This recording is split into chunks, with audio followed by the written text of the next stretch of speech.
Assalamualaikum warahmatullahi wabarakatuh. Anak-anak semoga dalam keadaan sehat semua dan masih semangat belajarnya walaupun dari rumah ya. Di video kali ini Bu Guru akan membahas materi mata pelajaran IPA dan penjelasan tugas PDR tanggal 9 Agustus 2021 tentang sistem pernapasan hewan.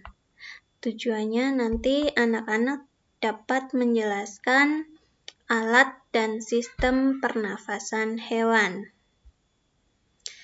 Sebelumnya, kita bahas dulu pernafasan itu apa. Bernafas adalah proses menghirup udara dan mengeluarkan udara. Coba anak-anak ikuti Bu Guru mengambil udara lalu dikeluarkan. Jadi, saat udara dihirup melalui hidung, itu di dalam paru-paru diserap oksigennya, kemudian kita mengeluarkan udara lagi melalui hidung. Ini yang dikeluarkan adalah karbon dioksida. Nah, kita akan bahas pernapasan pada hewan. Jadi, seperti manusia, hewan juga bernafas untuk mengambil oksigen dan membuang karbon dioksida. Namun, sistem pernafasan pada hewan berbeda dari manusia. Bahkan, sistem pernafasan pada hewan pun berbeda-beda sesuai jenisnya. Berikut sistem pernafasan pada beberapa jenis hewan. Alat dan sistem pernafasan pada cacing. Cacing tidak mempunyai alat pernafasan khusus. Cacing bernafas melalui permukaan kulitnya. Kulit cacing selalu basah dan berlendir untuk memudahkan penyerapan oksigen dari udara. Di bawah permukaan kulit cacing yang tipis terdapat pembuluh udara. Saat udara masuk melalui kulit, oksigen diikat oleh darah. Pada darah cacing terkandung hemoglobin sehingga mampu mengikat oksigen. Oksigen yang diikat oleh hemoglobin lalu diedarkan ke seluruh tubuh cacing. Zat sisa pembakaran berupa karbon dioksida dan uap air dikeluarkan dari tubuh juga melalui permukaan kulit. Jadi ini gambar cacing dan cacing itu bernafas melalui permukaan kulitnya. Di sini, udara masuk melalui permukaan kulit menuju pembuluh kapiler yang kemudian dialirkan ke seluruh tubuh cacing dan mengeluarkan karbon dioksida melalui permukaan tubuh lagi.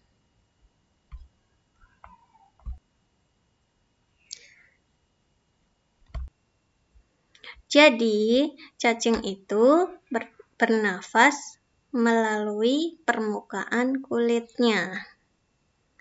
Selanjutnya, alat dan sistem pernafasan pada ikan.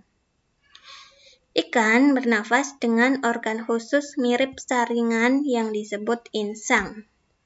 Insang terdapat tepat di belakang rongga mulut pada kedua sisi kepala ikan. Pada insang terdapat pembuluh darah halus. Pembuluh darah itu dapat menyerap oksigen yang terkandung dalam air dan melepaskan karbon dioksida dari darah. Untuk memperoleh cukup oksigen, mulut ikan dan insang bekerja bersama-sama seperti pompa isap air. Pertama, tutup insang menutup. Secara bersamaan, mulut terbuka dan dinding mulut mengembang. Saat itulah air terisap masuk. Kedua, rongga mulut menyempit dan mulut menutup. Secara bersamaan tutup insang terbuka. Akibatnya air keluar dari mulut dan melewati insang. Saat itulah oksigen dari dalam air terserap dan karbon dioksida dikeluarkan. Jadi, Ikan bernafas menyerap air melalui mulut dan dikeluarkan melalui insang. Seperti ini gambarnya. Cara ikan bernafas. Ikan membuka mulut agar air masuk ke dalam mulut. Kemudian mulut tertutup, tutup insang terbuka, udara keluar dari tutup insang. Jadi oksigen diserap oleh pembuluh darah di insang. Karbon dioksida dikeluarkan dari insang. Jadi begini, air masuk ke mulut, di insang itu oksigen diserap oleh insang. Secara bersamaan, karbon dioksida juga dikeluarkan dari insang. Dan airnya keluar melalui insang. Air yang telah diserap oksigennya tadi dikeluarkan melalui insang. Jadi, alat pernafasan ikan berupa insang. Jadi, berbeda dengan cara bernafasnya manusia yang menghirup udara melalui hidung, masuk ke paru-paru, dan dikeluarkan lagi melalui hidung, dan cacing yang menyerap udara melalui permukaan kulit, yang diserap tubuh melalui pembuluh kapiler, dan dikeluarkan lagi melalui permukaan kulit. Ikan itu mengambil air melalui mulut dan dikeluarkan melalui insang. Kemudian, alat dan sistem pernapasan pada hewan amfibi. Hewan amfibi adalah hewan yang dapat hidup di darat dan di air. Salah satu contoh hewan amfibi adalah katak. Alat pernapasan katak berupa insang, paru-paru, dan kulit. Katak merupakan hewan yang mengalami metamorfosis sempurna. Jadi, seperti ini metamorfosis katak. Berasal dari telur, berudu, menjadi berudu 2 kaki, berudu 4 kaki, menjadi katak muda, dan menjadi katak dewasa yang kemudian bertelur kembali. Seperti ini, metamorfosis katak. Pada saat masih menjadi berudu, dia bernafas menggunakan insang seperti ikan karena hidup di air. Kemudian saat sudah menjadi katak dewasa, dia bernafas menggunakan paru-paru dan permukaan kulit. Kulit katak yang selalu basah memudahkan untuk menyerap oksigen dari udara. Begini, telur katak kan berada di air, kemudian menetas menjadi berudu. Setelah menjadi berudu ini, bernafasnya menggunakan insang seperti ikan tadi ya. Kemudian menjadi berudu 2 kaki, masih bernafas menggunakan insang. Dan setelah menjadi berudu 4 kaki, dia masih bernafas menggunakan insang. Dan setelah menjadi katak muda, seiring dengan berfungsinya paru-paru, insang dia akan mulai menghilang atau menyusut. Dan setelah menjadi katak dewasa, dia bernafas menggunakan paru-paru dan permukaan kulitnya. Jadi, katak memiliki alat pernafasan berupa insang, paru-paru, dan kulit, di mana dia menggunakan insang saat masih menjadi berudu, dan setelah menjadi katak, dia sudah tidak punya insang, dia bernafas menggunakan paru-paru dan permukaan kulit. Begini, alat pernafasan katak. Pada saat menjadi berudu, insang keluar 3 pasang. Berudu setelah 9 hari menggunakan insang dalam. Saat katak muda, dia sudah menggunakan paru-paru dan kulit karena insangnya sudah menyusut. Pada saat katak dewasa, dia bernafas menggunakan paru-paru dan kulit. Kulit selalu basah untuk mengikat oksigen. Katak dewasa bernafas menggunakan paru-paru dan permukaan kulit. Di dalam paru-paru terdapat banyak gelembung udara yang sangat kecil, berselaput, dan penuh dengan kapiler darah. Di dalam gelembung udara, oksigen diserap dan karbon dioksida dikeluarkan. Jadi, ingat ya, proses pernafasan adalah menyerap oksigen dari udara dan mengeluarkan karbon dioksida. Kalau ikan menyerap oksigen dari dalam air, di dalam air itu terdapat oksigen. Kemudian selanjutnya, alat dan sistem pernafasan pada burung. Burung bernafas dengan sepasang paru-paru. Paru-paru burung terletak di dalam rongga dada. Udara yang mengandung oksigen masuk melalui lubang hidung pada pangkal paruh sebelah atas. Selanjutnya udara masuk ke pembuluh udara yang disebut trakea. Dari trakea, udara sebagian masuk ke paru-paru dan sebagian lagi masuk ke kantong udara. Jadi, burung itu memiliki kantong udara untuk menyimpan udara. Burung menghirup udara sebanyak-banyaknya saat tidak terbang. Sebaliknya, saat terbang, burung tidak menghirup udara. Udara diembuskan dari kantong udara ke paru-paru. Jadi, saat burung terbang, dia tidak menghirup udara.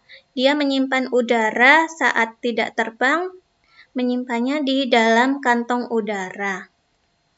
Pada saat terbang, dia menggunakan udara yang di dalam kantong udara ini menuju paru-paru. Kemudian dikeluarkan lagi melalui trakea dan keluar melalui hidung. Seperti itu. Jadi burung bernafas menggunakan sepasang paru-paru. Selanjutnya, alat dan sistem pernafasan pada serangga atau insekta. Alat pernafasan serangga berupa trakea, yaitu sistem tabung yang memiliki banyak percabangan di dalam tubuh. Percabangan trakea disebut trakeola. Trakea mengedarkan oksigen langsung ke semua sel tubuh dan organ serta menyerap karbon dioksida dari semua sel tubuh untuk dibuang. Udara memasuki trakea melalui pori-pori kecil di permukaan tubuh serangga yang disebut spirakel. Selanjutnya udara beredar melalui pembuluh udara kecil. Sel-sel tubuh mengambil oksigen langsung dari pembuluh udara kecil itu.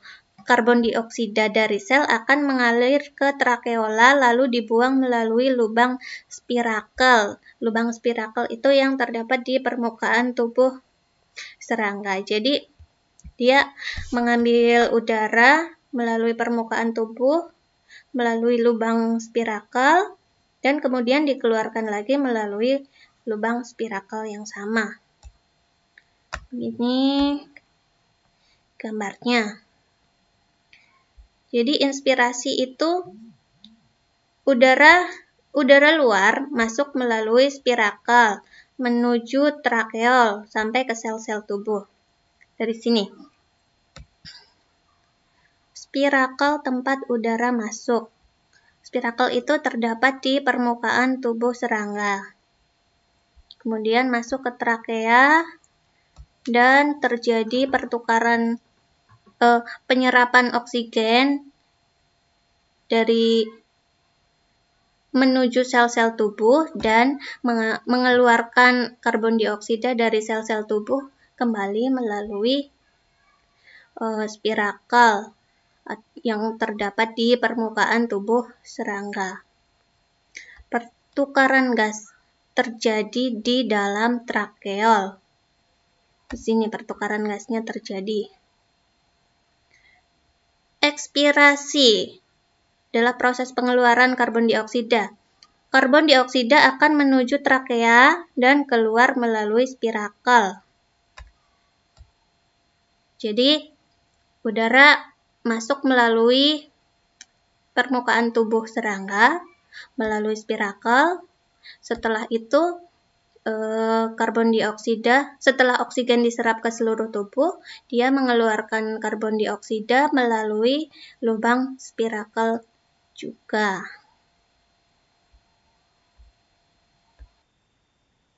Jadi, alat pernafasan pada serangga adalah berupa trakea. Selanjutnya, alat pernafasan reptil, yaitu hidung, kemudian tenggorokan, dan paru-paru. Alat pernafasannya adalah paru-paru. Di paru-paru, oksigen diserap dan karbon dioksida dikeluarkan melalui hidung lagi. Reptil yang sering berkubang di air, lubang hidungnya dapat ditutup agar air tidak masuk. Contoh reptil, buaya, kadal, ular, cicak, dan biawak. Jadi, pernafasan reptil itu udara masuk melalui hidung, melalui tenggorokan, dan pertukarannya terjadi di paru-paru. Hampir sama seperti manusia ya, pertukarannya terjadi di paru-paru. Setelah oksigen diserap, kemudian karbon dioksida dikeluarkan lagi melalui hidung. Tuh, alat pernafasan reptil adalah paru-paru. Selanjutnya, alat dan sistem pernafasan pada mamalia. Mamalia adalah jenis hewan yang menyusui anaknya. Ada dua jenis mamalia, yaitu mamalia darat dan mamalia air. Jadi hewan yang melahirkan dan menyusui anaknya itu disebut hewan mamalia. Mamalia itu ada yang hidup di air dan ada yang hidup di darat. Mamalia darat misalnya kambing, sapi, kerbau, kuda. Sedangkan mamalia air misalnya paus, duyung, dan lumba-lumba.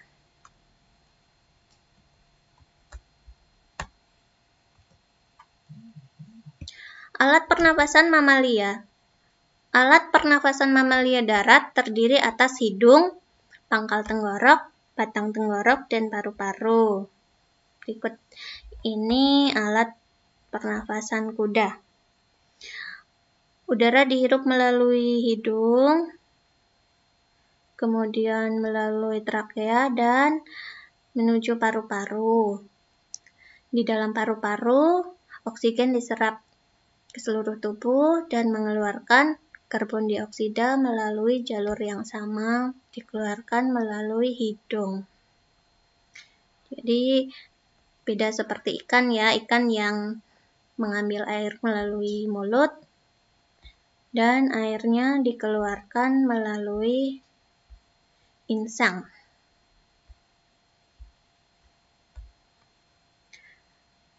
Pada mamalia air, hidungnya dilengkapi dengan katup. Saat mamalia tersebut menyelam, katup akan menutup.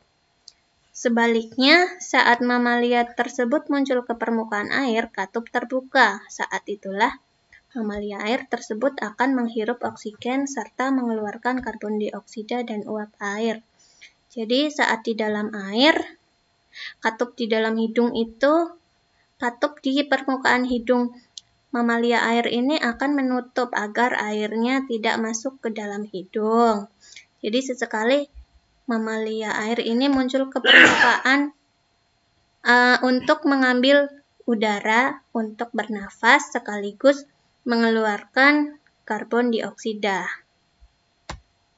Mamalia air bernafas menggunakan paru-paru. Yang terakhir, tugas untuk kalian adalah merangkum materi tentang alat pernafasan pada hewan. Contohnya tadi, ikan bernafas menggunakan insang. Kuda bernafas menggunakan paru-paru. Agar lebih jelas tentang materi ini, kalian bisa membaca di buku tema siswa halaman 4 sampai halaman 11. Begitu, jika ada yang kurang jelas, bisa ditanyakan melalui grup WhatsApp. Wassalamualaikum warahmatullahi wabarakatuh.